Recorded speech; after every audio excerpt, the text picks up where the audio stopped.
Professor of International Economic Law, Malaku Desta says the Ethiopian government needs to be ready to subsidize the investors and their employees if the African Growth and Opportunity Act terminates the country. With regard to achievements so far, it said Ethiopia's revenue from the opportunity has increased from 10 million USD in 2000 to 300 USD this time. We have more on that.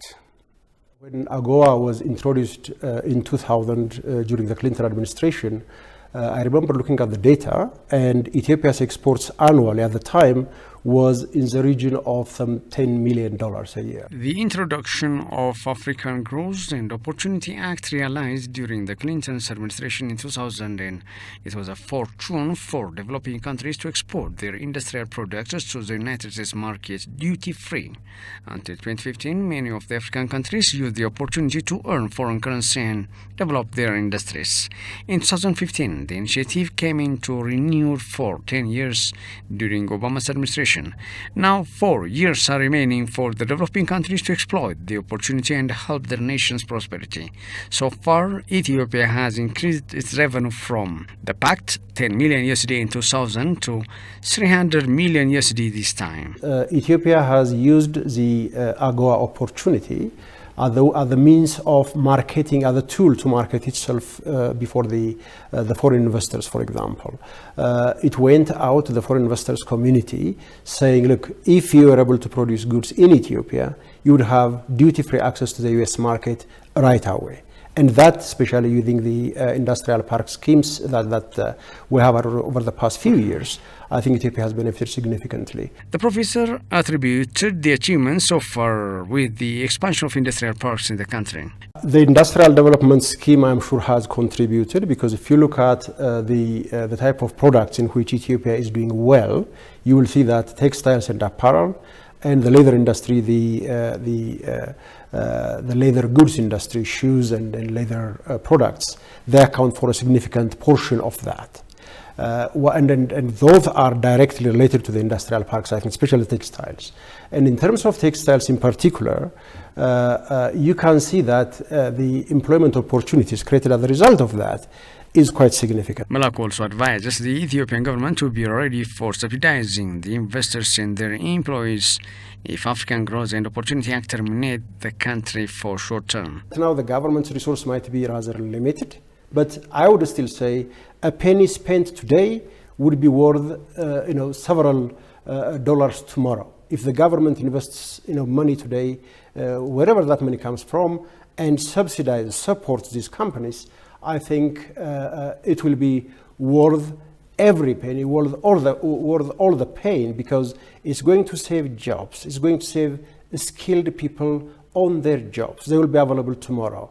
It's always hard to start something new. It is much easier to keep it going, even if we might be making losses in the short term. The American Chamber of Commerce in Ethiopia has recently asked the United States and Ethiopian governments and policymakers not to rush to revoke Ethiopia from the list of AGOA privileged countries. Following Ethiopia's sixth general election, Sahle Zode addressed the parliament, and at the center of her speech was one of the major points was inflation. And here we're joined by Dr. James Janello to brief us more on inflation. How is it going to be curbed from the country? Welcome to the studio, Dr. Janello. Thank you very much. The President mentioned inflation as one of the major issues that has to be addressed in the coming 5 years. The new government is responsible to address inflation. Based on the Central Statistics report, inflation has reached around on food items 42%. That's very alarming. And how do you think that inflation can be curbed from this country? Well, in order to curb it, in the first place, we have to understand what causes normally inflation.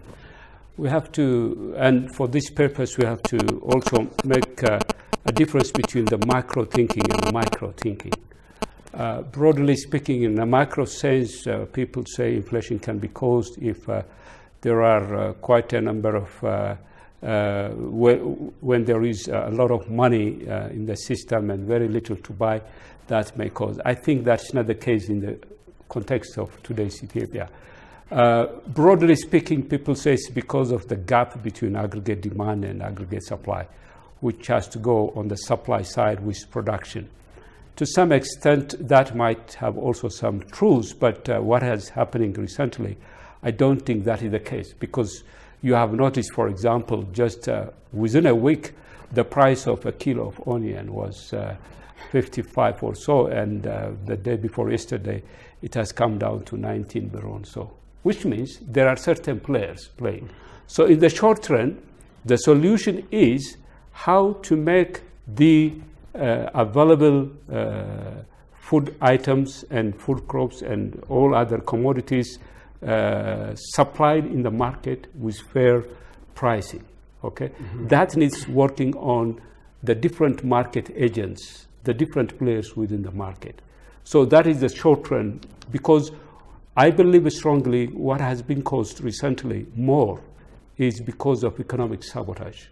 Okay, so the presidents say in terms of short and long term.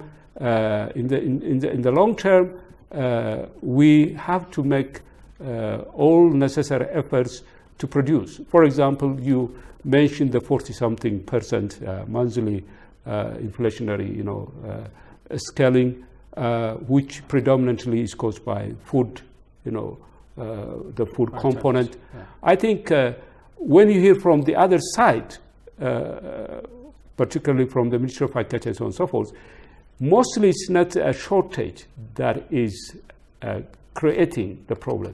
Again, it is what is happening in the market. So those who are playing within the market must come to their sense and then make a good. We don't say don't make business, okay? Don't make profit, but think not to make profit by creating nuisance in the system. Now Ethiopia is engaged in the law enforcement operation, and the farmers are engaged in this operation from both sides, from both warring parties. Farmers are involved, and farmlands remain idle.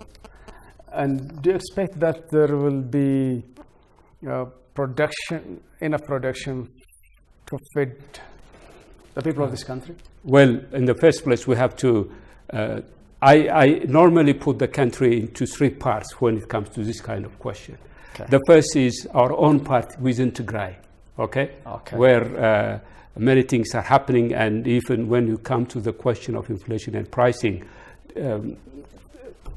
different things are happening, more than expectation. The other is those Woredas zones in the Amhara and Afar region, which are affected by the war directly, and the farmers who were evicted from their residence, the farmers whose means of production, including the oxen, has been killed, so on and so forth. Definitely, there will be a dent on the production in that area. The third part is the rest of the country.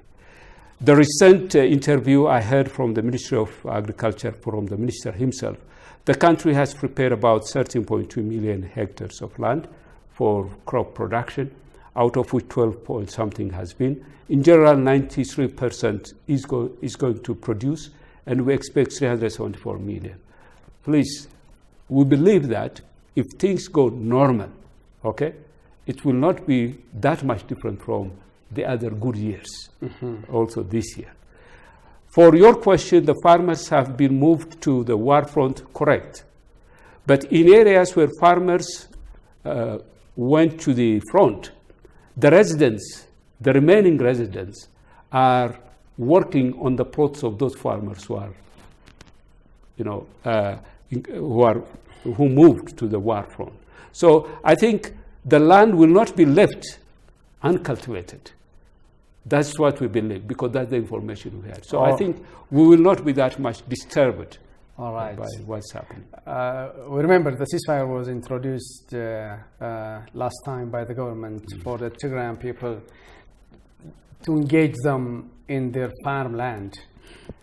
Do you think that it went well?